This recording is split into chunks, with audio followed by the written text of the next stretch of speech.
Oh yes, the mate. I mean, he should have been just condemned. Yeah. He has absolutely no business inventing fantasy ideas about how a Big Bang made everything, blah blah blah blah. And it's not as though that, I mean, there is a wealth of information in the treasury of the church. Saint Basil the Great, who not only is a father of the church, he's also a doctor of the church. He's regarded by many as being one of the greatest doctors of the church. He wrote a whole work on creationism. It's called the Hexaemeron, the 6 days. Yeah. I mean, it's amazing stuff. It really is. I mean, most people don't know it exists. Am I right in saying Protestants, though they agree with us, they don't accept microevolution? No, I think so. Well, it's not even evolution, is it? It's variation. Yeah. I just remember that Variation within a kind of one of the SSPX priests saying that the Protestants, however, don't accept microevolution. Oh, the SSPX don't know what they're talking about now. That book by that priest, Father Paul Robinson, accepts everything except macroevolution. He accepts everything on that list except macroevolution. What's the The point? time scale, Big Bang, all the rest of it, he accepts all of that. He says that Noah's flood was regional, which falsifies the words of our Lord in St. Matthew's Gospel. Because our Lord teaches that the second coming, this is his comparison. Our Lord says the second coming of the Son of Man will be just like the flood in the days of Noah, and they'll be eating and drinking and marrying and giving in marriage right up until the last minute, and then bang, the floodwaters came and they all perished. So also will be the second coming of the Son of Man. Well, will the second coming of our Lord be a regional affair? It doesn't make any sense. Also, if it was a regional flood, why did God tell Noah to build an ark? Why didn't he just tell him to move? And when he gave the rainbow as the sign of his promise that he wouldn't do it again, there's been loads of regional floods since then. So God broke his promise. The only thing there's never been since then is a worldwide flood. There's so many problems with it, it makes no sense at all. And in the end, it means Genesis is not a reliable account, because as I said before, it makes a point of saying not only that it covered the water covered the whole earth, it says the highest mountain was 30 cubits under the water. Now that's totally misleading and totally false. So if Genesis is not a reliable account, that means the Gospel of St. Matthew is not a reliable account, and it means what's the source of the magisterium, scripture and tradition? Well, you've now not got scripture. So why would tradition be reliable? What's equation? You have no more Catholic Church, you have no more Catholic teaching, and you have no more certainty about it. Really, that's where that leads you. That human beings aren't always logical. So there are some people who accept the premise, but they won't go to the conclusion, and they'll try and have it both ways. That is where that leads. That's where that leads in the end. And the fact is, if you went back to, let's say, the year 1800 and asked any Catholic, every single Catholic in any country in the world, rich or poor, high or low, priest or layman, Mexican peasant, Spanish nobility, they'd all tell you, yeah, Genesis is a reliable account. It was 6 actual days. And the argument today, it's reliable for theology, but it's not reliable for history, it's not reliable for science. These categories, that's theology, that's history, that's science, like a timetable in school. They're completely man-made. God doesn't have categories. Everything's one with him. He's the author of the laws of physics. He's also the author of history. So who gets to say whether something counts as history, or whether it counts as physics, or whether it counts as theology? We do. And what does that mean, in effect? That means we get to say which parts of Genesis are reliable and which aren't. Okay, that means you can pick and choose. All you have to do is relabel something from theology to history or whatever, and you can now say it's this is why we talk about theistic evolution. There are no two theistic evolutionists who agree on anything. Father Paul Robinson's work is largely the repackaged work of a Novus Ordo priest called Father Stanley Jackie, who died a few years ago. He was writing in the 70s and 80s and 90s. And even he doesn't agree entirely with Father Stanley Jackie. And Father Stanley Jackie himself didn't agree with any of the other theistic evolutionists. So you have to pick one of them, and they each tell you that they have exactly the right answer. And it's always different. And in the end, if we're being asked to believe in evolution, but God did it, okay, that means what we're being asked to believe is that the single biggest event in creation was in fact the Big Bang, if you think about it. That's the most important event in God's creation. And yet it's mentioned nowhere in the Bible, nowhere does our Lord even refer to it, and not one of the fathers of the church, the apostles, the saints, the doctors, for hundreds of years mentions it. In fact, none of them believe in it. All of them are literal six-day creationists, every single one of them. So our Lord didn't mention this big important event called the Big Bang, and then the entire church fell instantly into error and believed and taught erroneously that Genesis was literally true. For 1,850 odd years, until God used as his instrument to reveal to the truth to humanity, he used Charles Darwin, Charles Lyell, Edwin Hubble. He used these guys to reveal his truth to humanity and enlighten them from the error that the Catholic Church had been teaching for 1,900 odd years. And he created the entire universe, solar system, stars, galaxy, you name it, for us, to show his glory, for our awe, for our edification. But then he created it all for us, but he only created us right at the end, 13, 14, 15 billion years, and for the last quarter of 1 million we start to exist. That doesn't make any sense.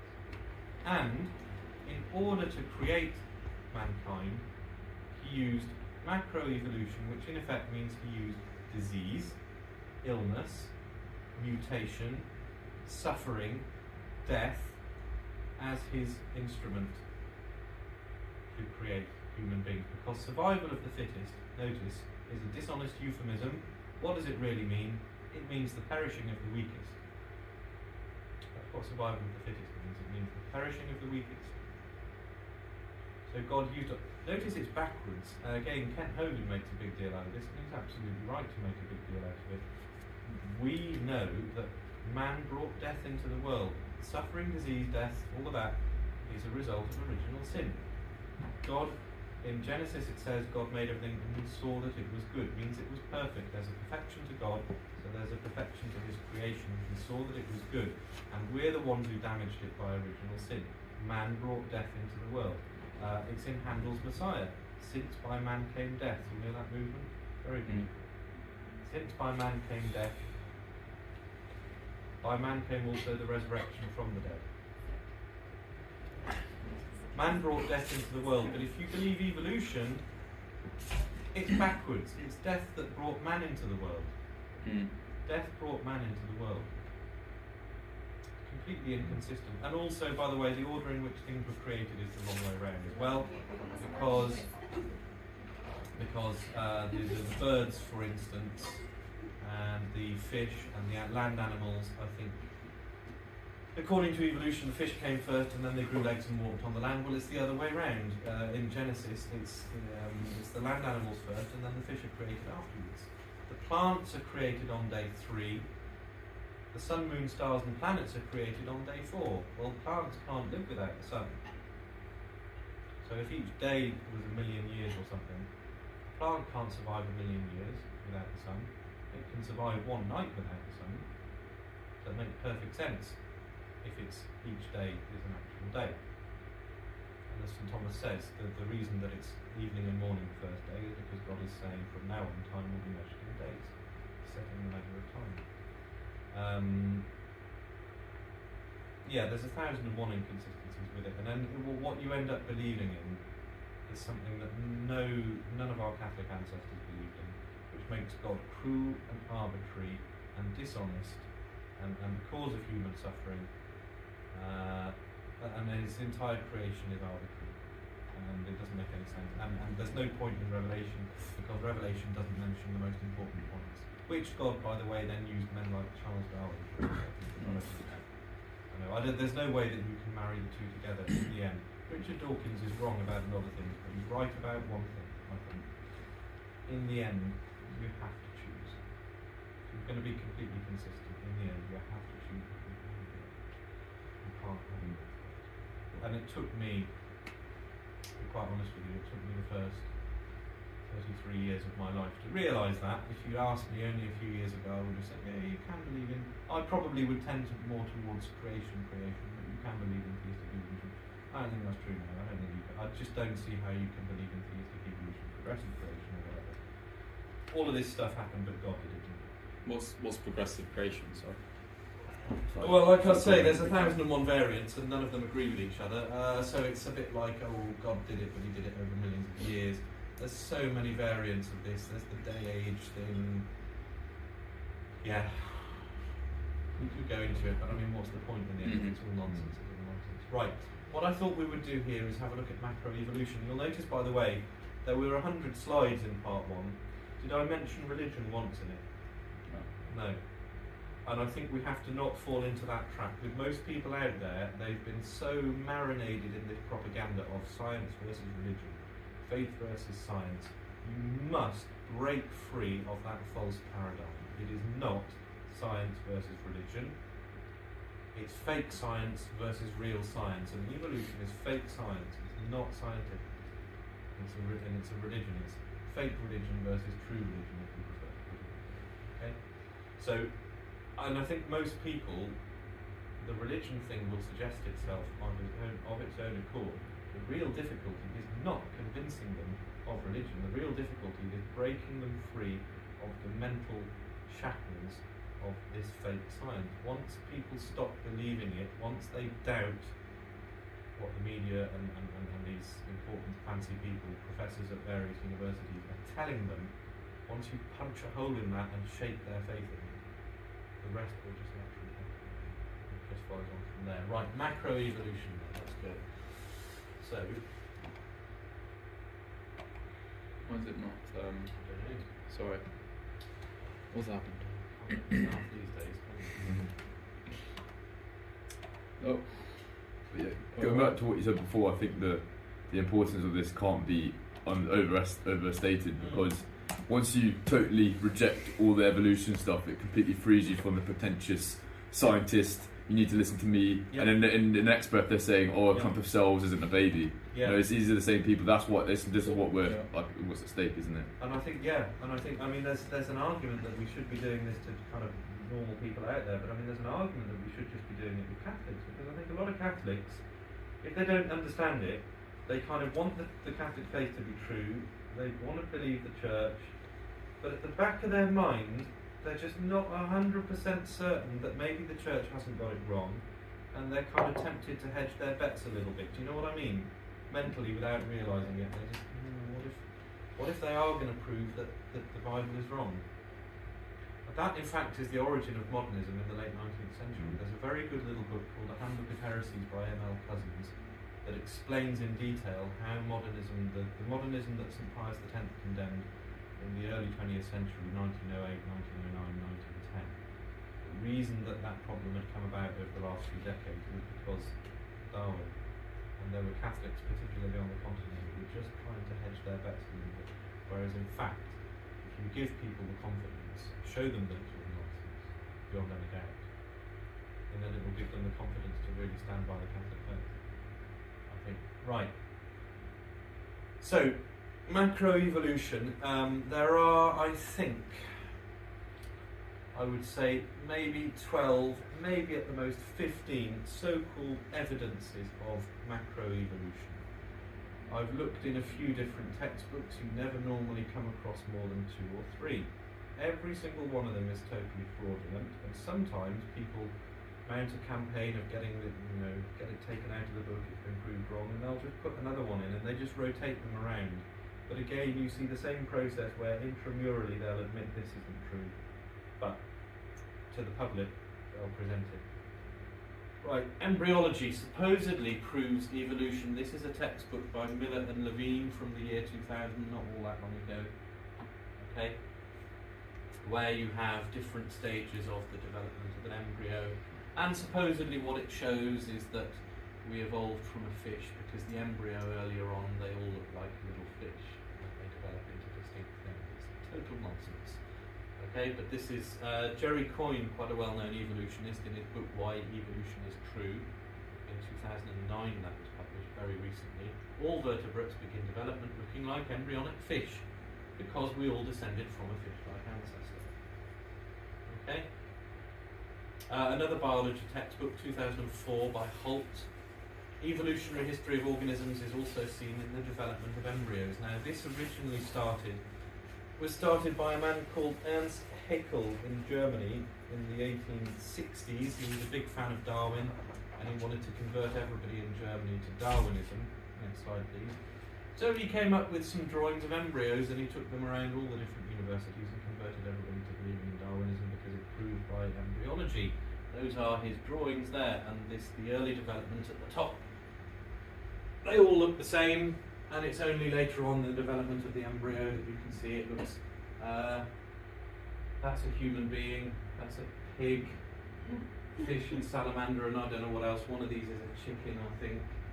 Oh look, they started off the same, therefore it proves that we all evolved from each other at some point. Now, his own university accused him of fraud, the University of Jena, in I think 1874.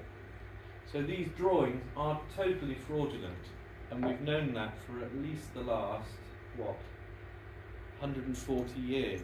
But I just showed you on the previous slide, these are still doing the rounds as proof of evolution.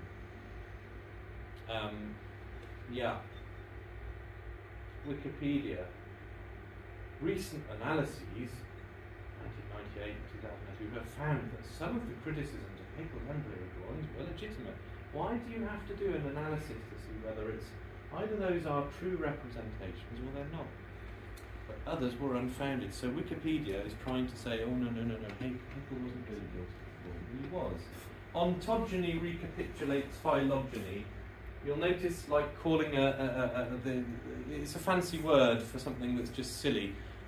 Most people don't have any real familiarity with Latin and Greek. Believe me, if you've been educated in the classics, you're not as easily impressed when it comes to fancy words, right? Ontogeny recapitulates phylogeny. Ontogeny means being an embryo, and phylogeny means what phyla you're in. It recapitulates phylogeny, means you go through all the different types of animal that you evolved through when you're an embryo, is all that means. A bit like you'll notice with the coelacanth, the index fossil from 300 million years ago, and then it turns out that it's still alive today and swimming around in the African Ocean. It's a Lazarus taxon. Tasso is a Greek verb. It means to arrange. Sun tasso, I arrange, I put together, is where we get the word syntax. Okay? So calling it a Lazarus taxon is just a fancy way of saying we thought it was dead and it's not. It's 300 million years ago. By the way, notice I forgot to mention in passing, with the coelacanth that's allegedly 300 million years old and still alive, why hasn't it evolved in the last 300 million years? Why is it still around? It's been there for 300 million years, but it hasn't changed. That doesn't seem right somehow. Anyway, on we go. Right, below is a photograph of the actual embryo. I quote, yet again, the great Kent Hovind, the one and only. Now, either he's a really bad artist, or he lied. That's what they actually look like. Those drawings are fraudulent. There's just no way around it. They're fraudulent drawings. But they are still doing the rounds today. They're still in certain, like I say, different editions of different textbooks will have different so-called proofs in there. They never have them all in. They usually pick 2 or 3. And of course, when you're a pupil in school and your teacher says, oh yes, and the book says it, well, it must be true if it's in the book. It's total nonsense. Right, there we go. Next slide, please. In 2000, the year 2000, Stephen Jay Gould, very famous professor, he's like the American equivalent of Richard Dawkins, really. I think he's at the University of, I forget where, one of the big famous ones, Harvard or MIT or something. Said that we should all be astonished and ashamed by the century of mindless recycling that has led to the persistence of these drawings, Haeckel's drawings, in a large number, if not the majority, of modern textbooks. How right he is, Professor there. Right, next slide. This is a 2013 textbook that's taken from Figure 2.2, embryos of different vertebrates at comparable stages of development. Those are Haeckel's drawings in a 2013 textbook. 9 years ago that was published. Still in use today. Right, Second proof, homologous structures. I think this is the one you mentioned before, is that right? I remember a goldfish. So Oh, I can't remember. well, there Oh, we go. the blood cells. Oh, the blood cells. Is that what I mentioned? Oh, I thought you meant bones. Yeah, I meant the blood cells. So that's a human arm, and you have a radius and an ulna in the arm, and in a dog he has a radius and ulna in his leg, in his foot. So, okay, it's true. We've got the same thing, haven't we? Yes. And a bird has a radius and an ulna in its wing, and a whale, and so on. An alligator in its forelimb has a radius and an ulna. By the way, who thought of those names? We did. But yeah, that proves that they have a common ancestor. Well, that's one interpretation. But it might prove that they have a common designer.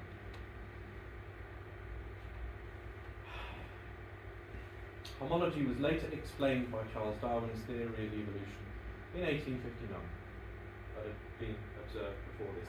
The fact that your theory explains something doesn't prove that it's true. That's a logical fallacy, which I think I'll mention on the next slide. If I don't, I'll mention it anyway. Yeah, similar structure equals similar design, therefore it's the same designer. Cars all have 4 wheels. Does that prove that they evolved from a roller skate? The lid of a Pringles tube fits on an empty goo pot. Does that prove they both evolved from a sherbet tube? Must do. They fit together perfectly. Right, next slide please. Yes, here we go. This is the fallacy of affirming the consequent. It's a very simple logical fallacy. It's where you say, if A, then B. B, therefore A. In other words, it's backwards logic. If it's raining, the grass will be wet. That's true, right? Okay. The grass is wet, therefore it must be raining. Well, hold on a moment. Suppose someone turned the sprinklers on. So maybe there were some kids having a water fight. If it's raining, then the grass will be wet, yes. That doesn't mean if the grass is wet, it must be raining. Okay? They do this all the time. If evolution is true, we would expect to find lots of fossils. Oh, look, we do find lots of fossils, therefore evolution must be true. But what if there's another explanation? What if there were a worldwide flood? Okay, mutations. They love this. That's the famous 4-winged fruit fly. I was taught that when I did GCSE biology at school. These fruit flies, they have 4 wings. And superficially it's very plausible because it looks like an improvement, doesn't it? It's got even more wings, so maybe it can fly even faster. The problem is, these wings aren't attached to anything, there's no muscle, so they're just dead weight. And it's missing, because of the mutation, these little vibrators next to the wing which keeps it stable in flight. What they did is they took the embryos of the fruit flies. This has been done again and again and again over the last 50 odd years, and they zap them and nuke them and microwave them and x-ray them, and they get all kinds of mutants. Some of the flies have curled wings, some of them have no wings. Kent Hovind calls it a crawl. It can't fly. You get fruit flies with 4 wings. The one thing that they have in common, other than being mutations, is they are all harmful mutations. And there's basically, if you zap them and cause, well, there's 3 outcomes. Either no mutation at all, or a harmful mutation, or it dies. Never have they managed to come across a beneficial mutation. There's one textbook that Kent Hovind uses, and he quotes from, where it says to the pupils, this is a harmful mutation, good mutations are how evolution happens. Well, okay, show us a good mutation then. There are no good mutations. There are no good mutations. Never beneficial, they are always harmful. Okay? By the way, on the issue of the flies, you'll notice the extra wings are fly wings. In other words, the genetic information for that wing already exists. A cow with 5 legs. That 5th leg is always a cow leg. The information for it is already there, but you've just scrambled already existing information. There's no new genetic information. There's no new programming code. It's a line of code that's been put in the wrong place. It's taking what's already there and scrambling it. Okay? And is it an advantage to have 5 legs? No, it isn't. We've you're going to die earlier, and you're not going to be able to walk very easily. Okay, this happens all the time. North Wales Live. Jake, the five-legged lamb, will be adopted as a family mascot. Oh, isn't he cute? Is he? Or is he a monster? I think he's a monster. By the way, when the wolf gets into the field, guess who's getting eaten first because he can't run as fast as the others? How is that an evolutionary advantage? Yeah.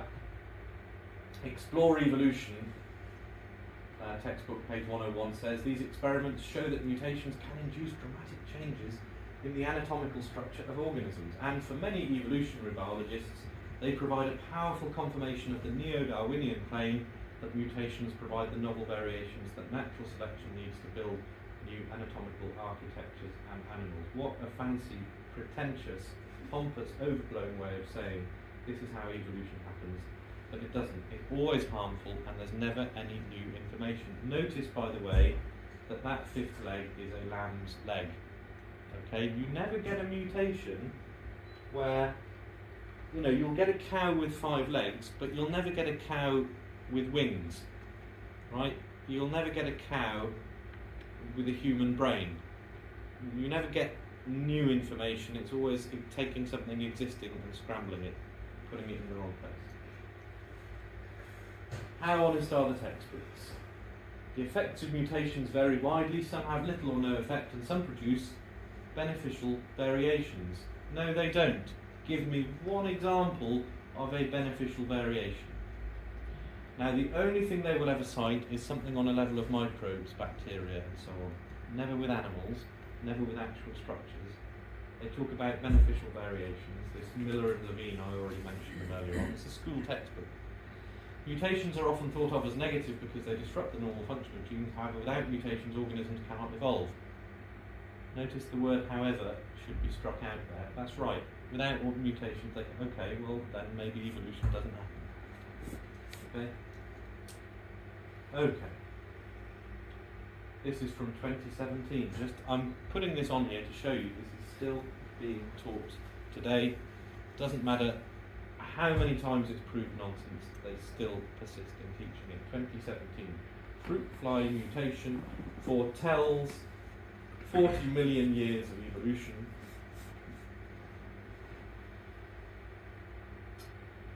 That's the focus of a new study by a Florida State University researcher who raised 200 generations of fruit flies to examine how they change. I think the real reason that he did it is because if you were paid to raise fruit flies through your grant, I think he needs to get a real job, to be quite honest. There we go. Right, next slide please. So, this is from a 1996 textbook. Normal fruit flies have 2 wings, this mutant has 4. This rare mutation, like most mutations, is harmful. Beneficial mutations are the raw material for natural selection. So this one is harmful. The good ones is how it works, but they don't show you an example of good. Why are you showing us an example of a bad mutation and then telling everybody the good ones is what makes it happen?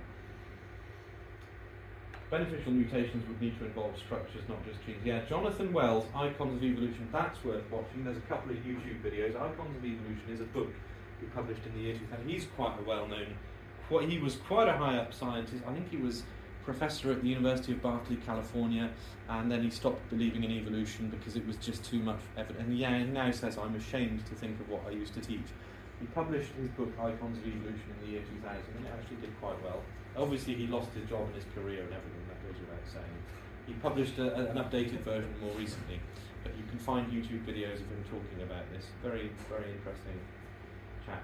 Anyway. Alright, so number 4, they sometimes try and give you this, although less so now, but you sometimes see this is proof of evolution.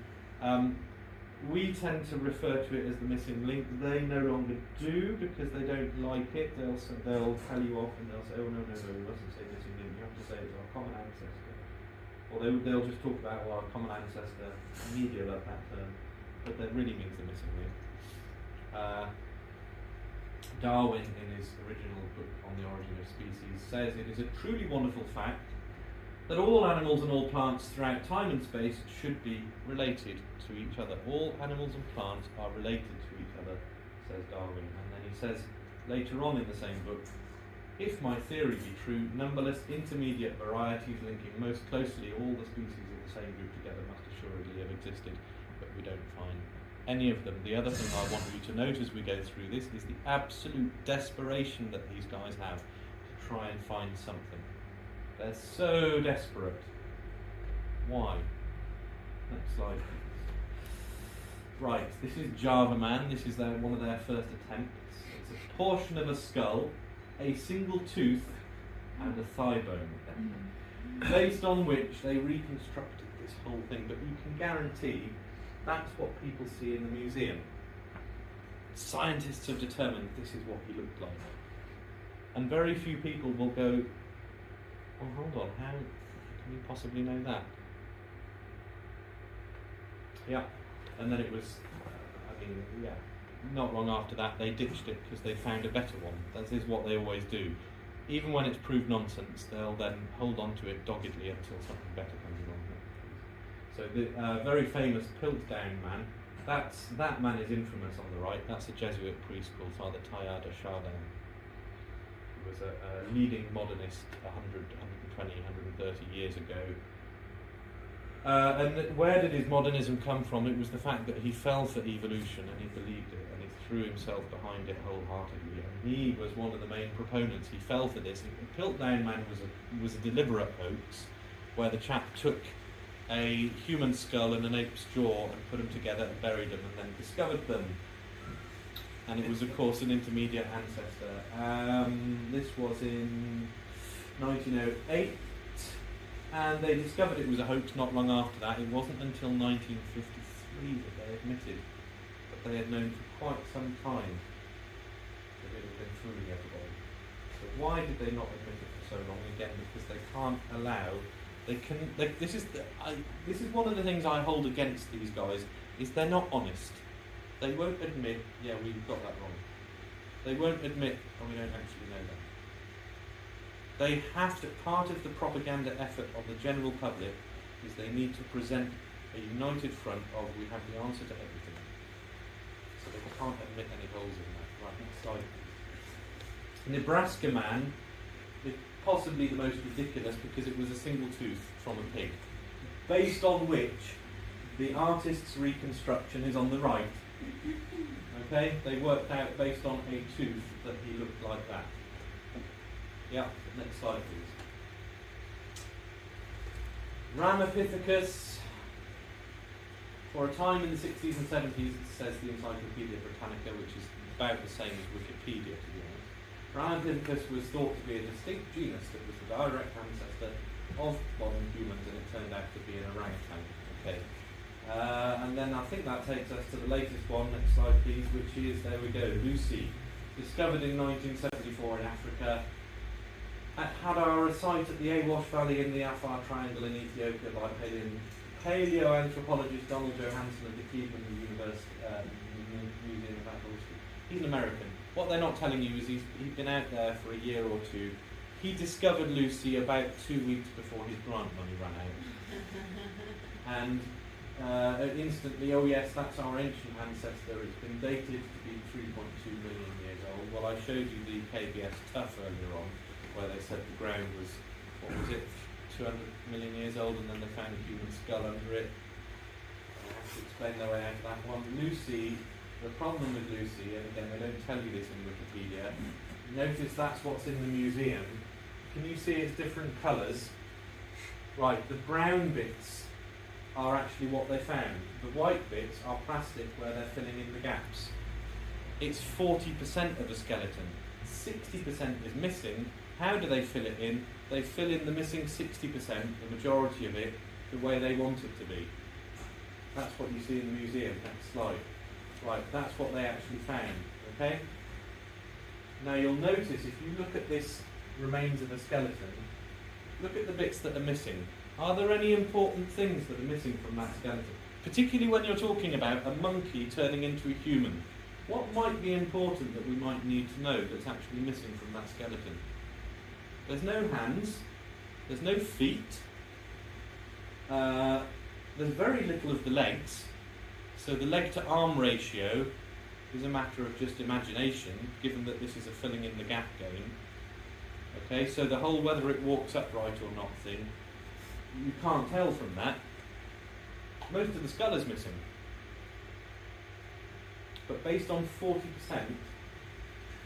with all the important bits being in the missing 60%, they say, oh yes, it's half ape and half human, and it's our ancient ancestor. And then that's their evidence. Right, next slide. There we go. This is from a creationist Protestant website, but I think they did a pretty good job there. Okay?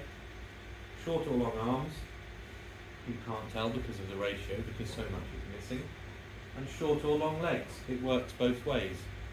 So they're asking us to believe that this was an upright walking, kind of hairy but kind of not hairy, monkey man, half human, half monkey thing. And they have a museum thing, showing what it really looked like and so on. But in fact, it's probably just an orangutan. It's probably just a normal monkey. So they found 40% of a normal monkey skeleton, and then they've constructed the rest of it using their imagination. Again, most people will believe it because scientists say, and that's the modern magisterium, isn't it? So, it's like, there we go, spot the difference.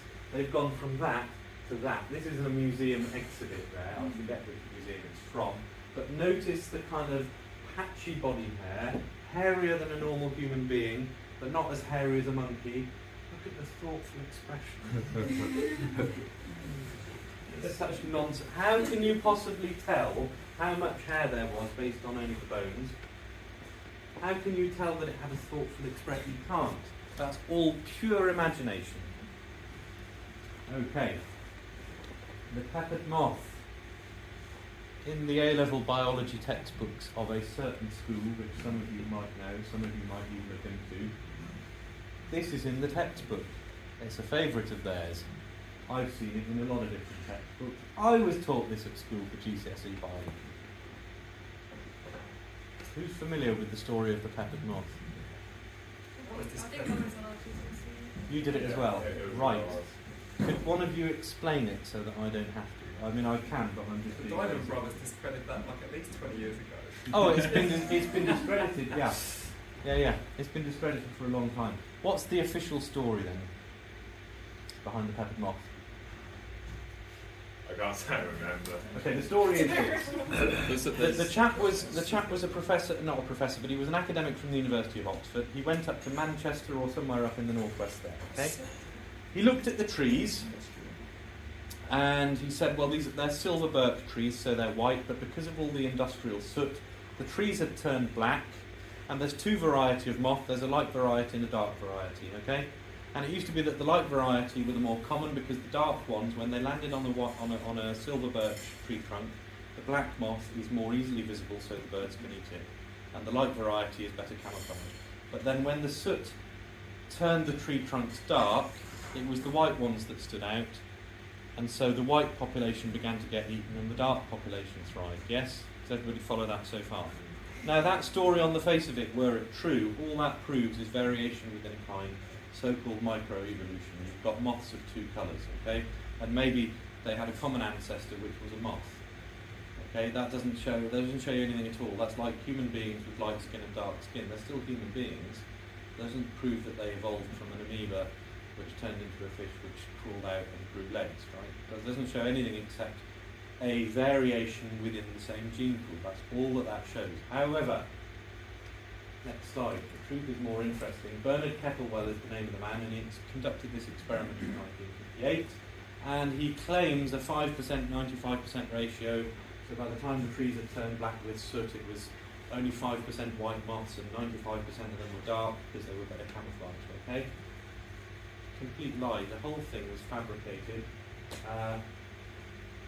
I think he got them out of cold storage and they were still lethargic and sluggish, so he had to warm them up on the bonnet of his car. And then he actually had to glue them to the tree trunk to take that picture. The picture in the textbook is a fraudulent picture. It's a picture of moths glued to the... And it's only when I discovered this I thought, actually, hold on a minute. When have you ever seen a moth? They're nocturnal, they only come out at night. If it's night time and you have the light on and the window open, the moths will fly in, right? Has anybody here actually seen a moth in the daylight? I don't think I ever have. They're nocturnal creatures. So how can you have a picture of a tree trunk with just random moths sitting on it in broad daylight? That never happens. He glued them to the tree, took the photo, and he used a grand total of 2 moths, by the way. So how do you get 95% and 5% of 2 moths? It's just lies from start to finish. This is yeah, there we go. No one's ever been able to successfully repeat the experiment, which is usually a bad sign. That means it's not really scientific. Peppered moths in the wild don't rest on tree trunks. They live at the top of trees under the leaves, obviously, because then the birds can't eat them. They're not stupid. They're nocturnal. They don't come out during the day. Only 2 moths were used. So how did he get 95%? And he glued them to the tree trunk and took the picture. I'm not even sure that they're alive. I think they were dead and he glued them onto the tree trunk. And they're still in the textbooks today. It's been known at least for the last 40 years that this is completely fraudulent. Some of these so-called proofs have only been disproven, but there are 1 or 2 of them which were fraudulent from the very beginning, and this is one that's absolutely fraudulent, and they know it. Right, the evolution of the horse. This is also in the textbooks used at a certain school that I could mention in the A-level biology textbook. It says Eohippus, but until recently it said Hyracanthium. Hyraconium. I'll come back to it in a minute. The reason that they've changed it to Eohippus is because the origin, the ancestor of the modern horse, it turned out is still alive. It's called a hyrax. It's a meat-eating animal. It's about the size of a badger or a fox, and it's still alive today. And the chap who came up with the evolution of the horse didn't find all these different bones of different animals together. He didn't find them in the same place. He didn't find them at the same time. They come from different parts of the world at different times, and he simply arranged them in order of size and said, I think that that's how it evolved. Well, I mean, that's not scientific either. That's like putting a spoon and a fork and then putting a spork in between and saying, look, the spoon evolved from the fork, right? You can arrange them in a certain order. It doesn't prove anything. Next slide, please. So there we go, yes. Othniel Seamarsh in 1874 did this. He arranged them in order which he imagined them to have evolved. Modern horses are found in layers together with and even below the supposed ancestor of the horse. Now, footnote, those layers don't mean a thing, remember. That geological column is all nonsense. But they believe in it. So by their logic, that can't be true. Because you've got the ancestor of the horse and below it you've got the actual modern day horse. So that alone in their eyes should disprove it. Yeah, Hyracotherium is the ancestor, well they now call it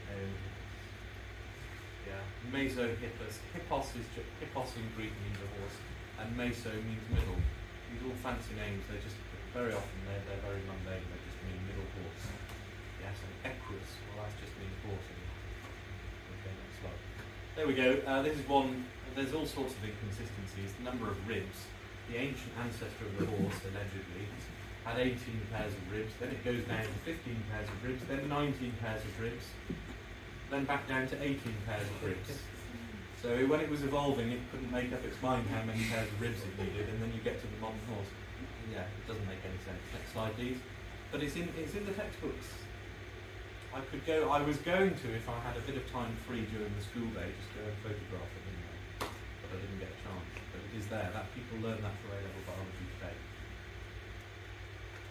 G.G. Simpson of Harvard in Life of the Past 1953, just to show you how long people have known that this isn't true, he says, the uniform continuous transformation of Hyracotherium into equus, so dear to the hearts of generations of textbook writers, never happened in nature.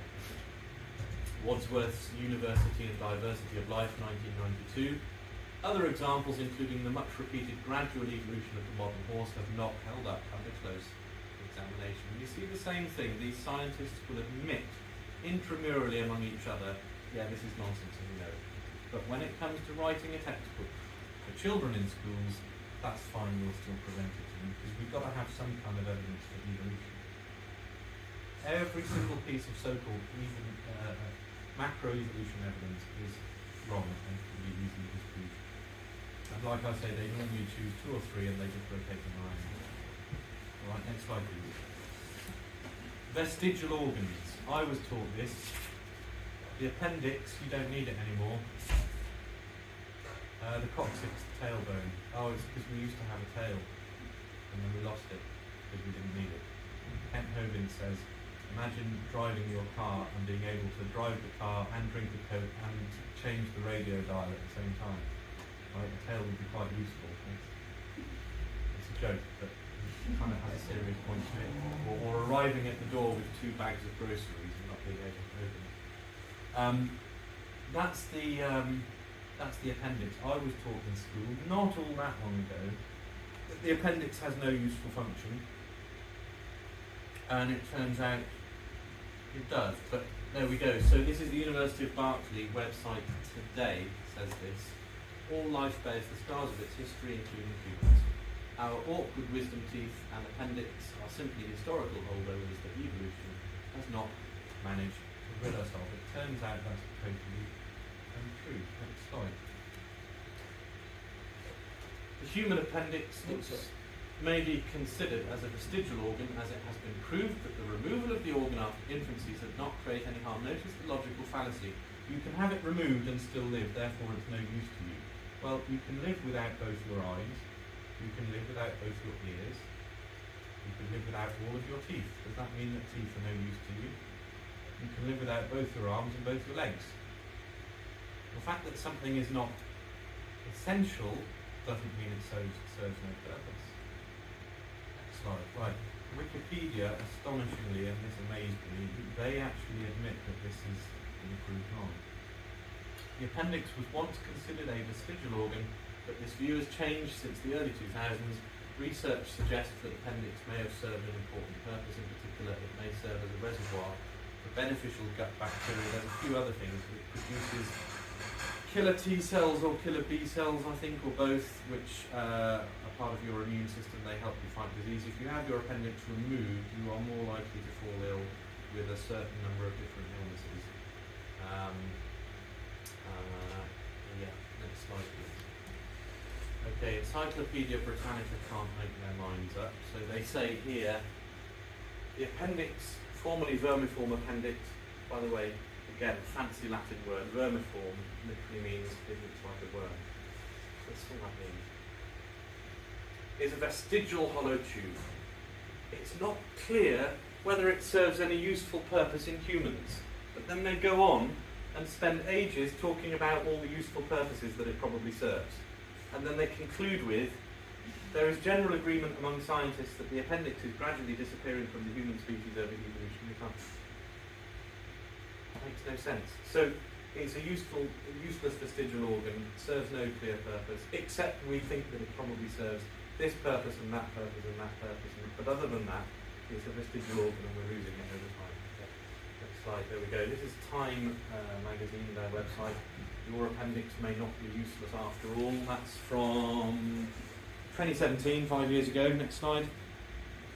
Scientific American, that's no vestigial organ, that's my appendix. A study in the Journal of Evolutionary Biology finds that many more animals have appendixes than was thought, and that the appendix is not merely a remnant of digestive organ called the picum, all of which means that the appendix might not be so useless. That's 2009. Next slide, right. In fact, we've known for a long time. In 1900, Richard Berry reported that it was an important part of the immune system. Therefore, it's not vestigial. By the way, he's not a good guy. He's an evolutionary scientist in the days when straight-up Darwinist racialism was highly respectable, and I think we got a post in. He did all sorts of horrible things. He stole dead bodies to do experiments on. He got a post in Australia, and then he basically treated the Aboriginals as though they were animals and not really human beings, and did all sorts of horrible things to them as well. Not a nice guy, anyway. This is a recent article, 2018. Like wisdom teeth or the appendix, a vestigial tail is believed to be a leftover of human evolution, says Valencia Higuera. Well, I'm sorry, Valencia Higuera, but that's not true. Next slide. The coccyx or tailbone. This is a museum exhibit from the American Museum of Natural History. The coccyx serves no purpose, but reminds us that humans have descended from ancestral animals with tails. Next slide. So that's it there, it's at the end of the spine. There are lots of important muscles that attach to it, some of which are to do with reproduction, some of them in fact are to do with being able to hold it in and go to the toilet when you're able to, bladder muscles, that kind of thing. So it does serve. Also, it helps with your posture. Next slide. Okay. The Miller-Urey experiment is more to do with organic evolution and how life came about. I'm not going to explain this. The reason I put the YouTube link in there is because I'm going to let Jonathan Wells, the man I mentioned earlier who wrote this Icons of Evolution, there's about 4 minutes of video where he explains it. Essentially, the guy tried to simulate in the laboratory how life came about and create amino acids from gases and so on. There's a circuit here where it goes round, the gases go round, he zaps them with a spark, and then he draws it off here, and then he sends the gases round again.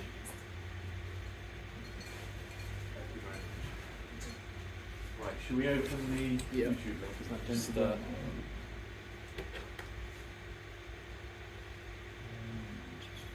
there's about 6 or 7 ways that this experiment doesn't work. Serious problems with it. And just put the Wi-Fi on, so. Oh, is it not on?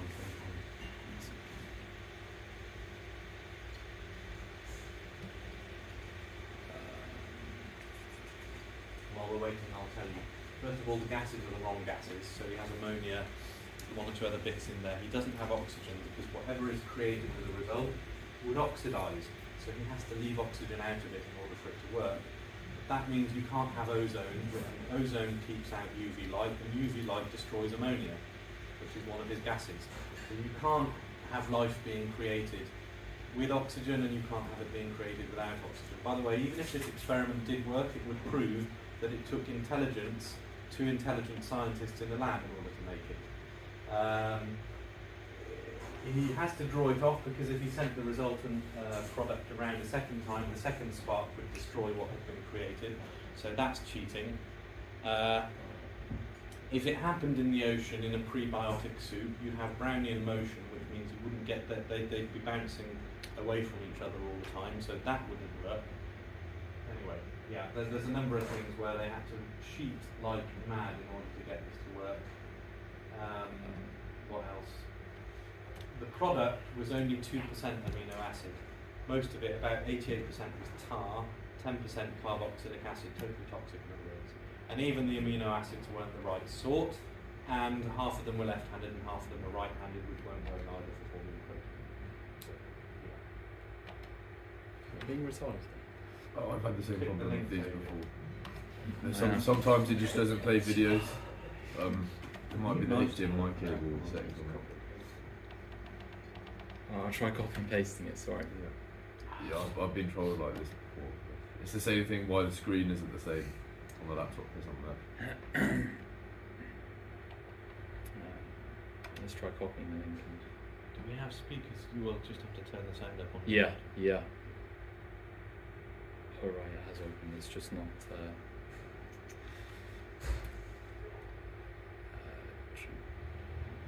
are we doing for time, by the way? Scott, okay. you've got a lot of tabs open. Yeah, I was spam clicking it. You're trying to convince MI5 that you're really annoying.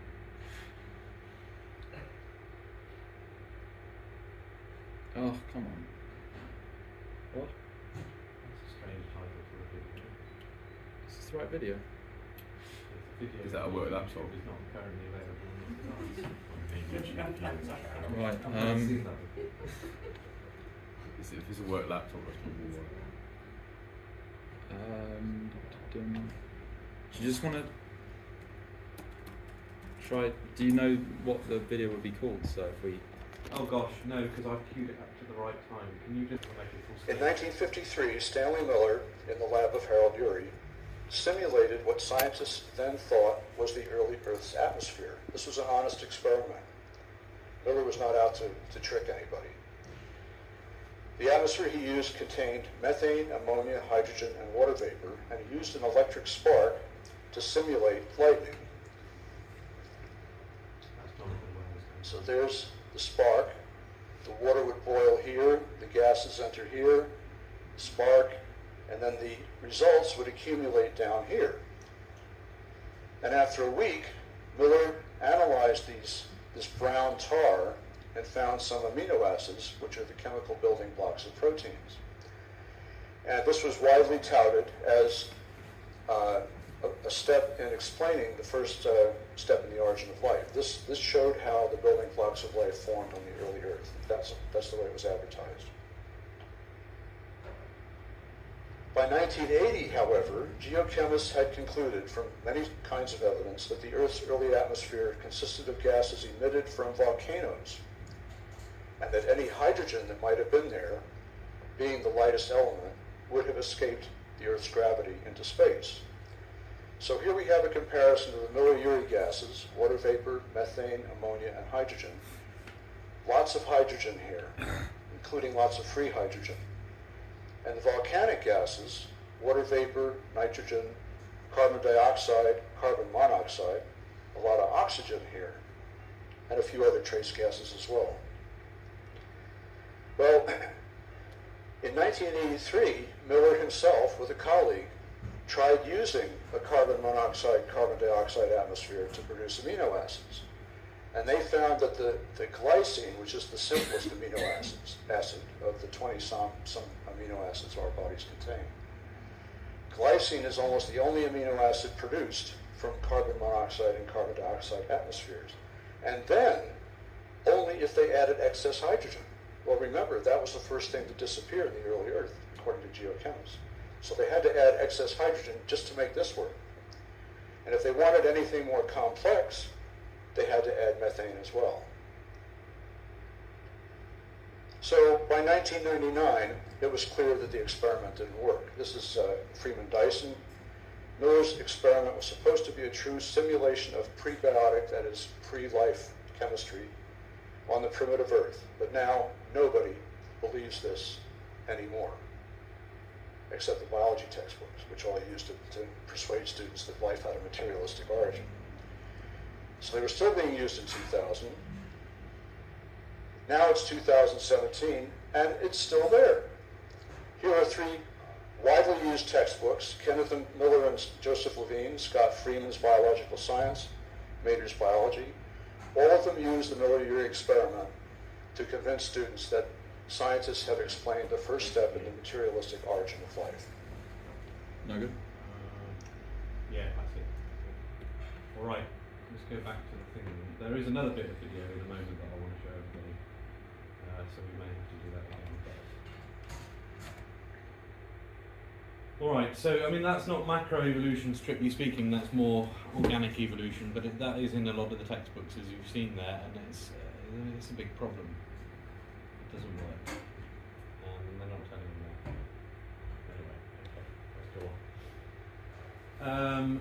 Yeah, like I say, mostly tar, 10% carboxylic acid, and only 2% amino acids. No oxygen was allowed into the mix, but that's that's part of the atmosphere, right? It's oxygen. You can't keep oxygen out of it. That's cheating. The mixture had to be drawn off, so that when the gases went round again and got hit by another spark, it wouldn't destroy what had been created. So that's cheating. The amino acids that were created, those 2%, were left-handed and right-handed, which means they won't fold into a protein.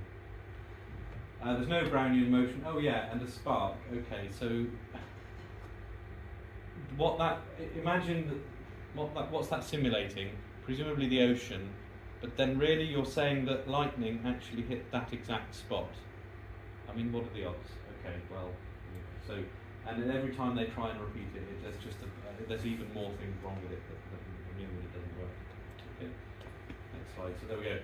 Right. On the point of amino acids and proteins, then this is just too good not to watch it. Now this guy is Stephen C. Meyer, very famous. Unfortunately, he's a theistic evolutionist, long age, blah blah blah. Long age, but God did it. So I can't recommend him. but on certain issues, he's very good. And this is one of them. Quick note on that. It's the whole video, which is about 7 minutes long. It's worth watching the whole thing. So the point is, even if you could get an amino acid, what would it take to turn that into a protein completely by chance? Okay. Before using the uplearner, I will stop on C's and all. The building blocks of the proteins, right? At each one of these sites, how many possible amino acids could be part of a growing protein?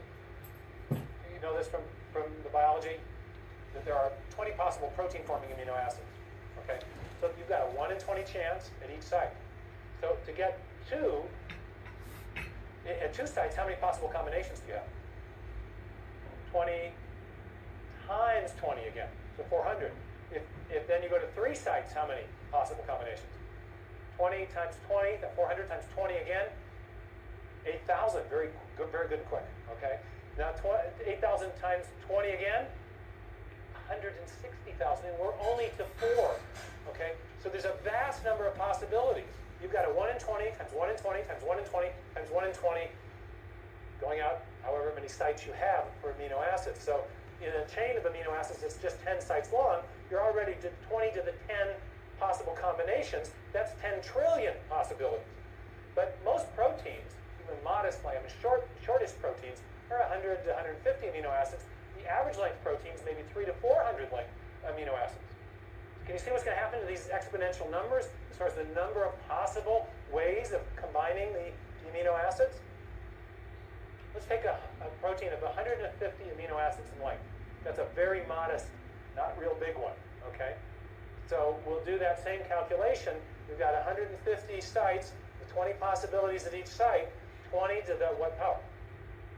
150th power. Convert that to base 10, that's 10 to the 195th power. We can't even begin to grasp how many combinations that is. Do you know there's only 10 to the 80th elementary particles, protons, neutrons, electrons, in the whole observable universe? You're getting some idea of the scope of these numbers. Now, we know that not every single amino acid combination is functional, but we also know that many of them are. So there's a big question if you're just kind of trying to assess how likely is it that we'd find a protein by chance with all the amino acids in that prebiotic soup interacting with each other for, say, billions of years. And I give it a lot of time. How likely is it that we'd ever get a protein to arise by chance? Well, imagine you're looking for red marbles in a jar of blue marbles. Well, to know the odds of finding a red marble, you want to know something about the ratio. Is it 1 out of 1,000, or is it 500 out of 1,000? Makes a difference, doesn't it?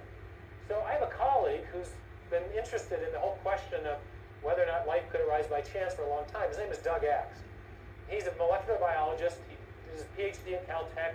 He worked for 14 years at Cambridge University, and he wanted to find out how common or how rare are the functional sequences of amino acids among the big space of all the possible amino acids there are.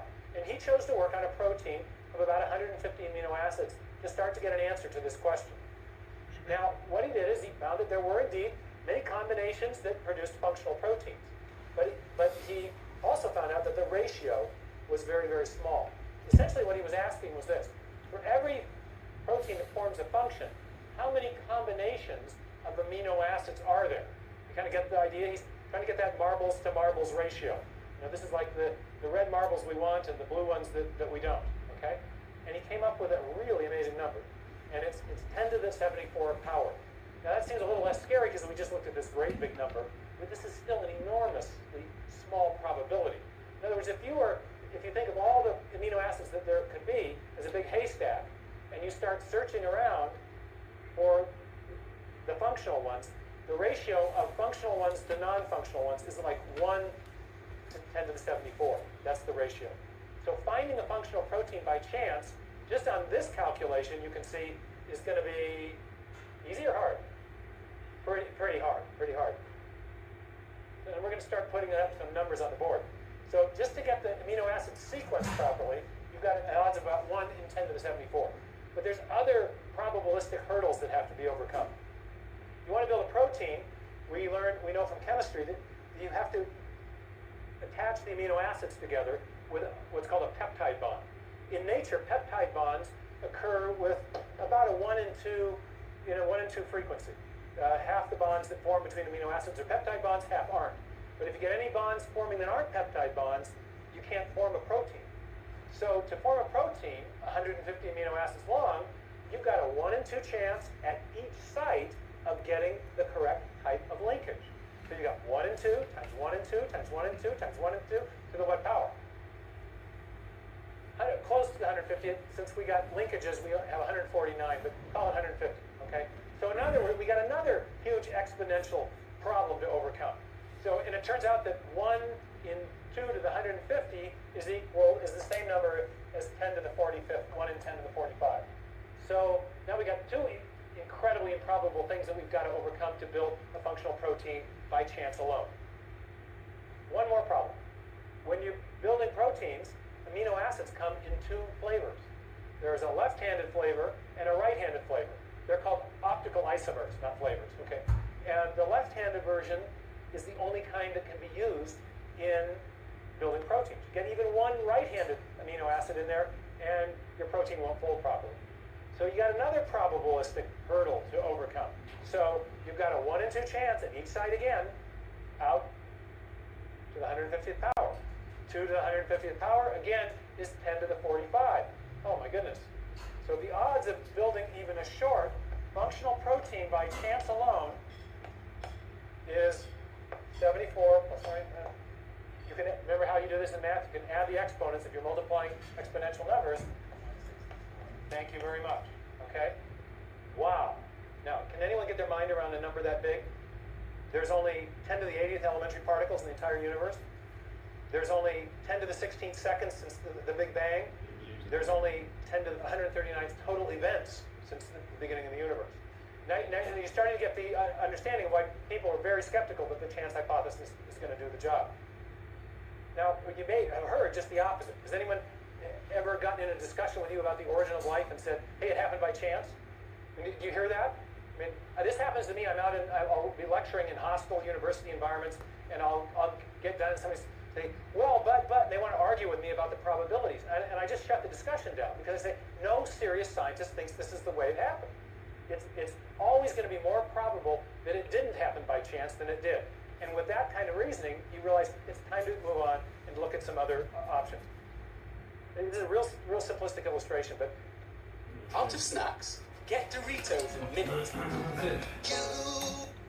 You notice, yeah, he believes in the Big Bang and all that. But even just that one issue, I think is explained fairly well. Amino acid, turning it into a protein, the probability is just ridiculous.